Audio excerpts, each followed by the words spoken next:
Собранискиот спикер Гаши ги распиша повторните локални избори во Гостивар, Маврово, Ростуше, Врапчиште и Центар Жупа за 11 јануари, а ДИК веќе ги отпочна подготовките за изборниот процес. Изборната кампања ќе стартува на 22 декември и ќе трае до 9 јануари на полноќ. Изборите во овие 4 општини не беа успешни и пропаднаа уште во првиот изборен круг на 19 октомври, поради тоа што не беше исполнет цензусот од најмалку 1/3 излезност на гласачките места. Право да се кандидираат, освен партиите, ќе имаат и независни кандидати. Рокот за доставување на листи на кандидати за градоначалници во овие 4 општини е најдоцна 30 дена пред денот на одржувањето на изборите и ќе биде на најдоцна до или заклучно со 11 декември до 24 часот.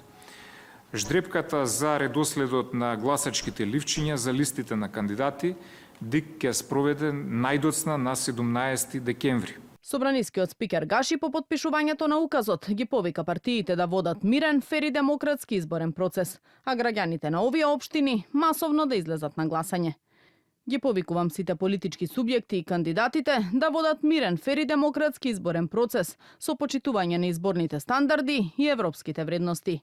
Исто така, им се обраќам на граѓаните на овие општини да го остварат своето право и масовно да учествуваат на гласањето. Повторувањето на изборите ја потврдува важноста на учеството на секој граѓанин во локалното одлучување и во зајакнувањето на институционалниот легитимитет, се наведува во писмената изјава на спикерот Гаши. Во првиот круг од локалните избори кои се одржаа на 19 октомври, во Гостивар и Врапчиште убедливо најмногу гласови освоија кандидатите на Националната алијанса за интеграција пред кандидатите на Вреди. Во Маврово, Ростуше, разликата во гласовите беше тесна, околу 600 гласа на кандидатот на ВМРО ДПМНЕ пред СДСМ. Во Центар Жупа, најголем број од гласовите освои кандидатот на Демократската партија на турците пред кандидатот на партијата за движење на турците. На гласањето на 11 јануари според законот не е предвиден цензус, а победник ќе биде кандидатот што ќе освои најголем број гласови.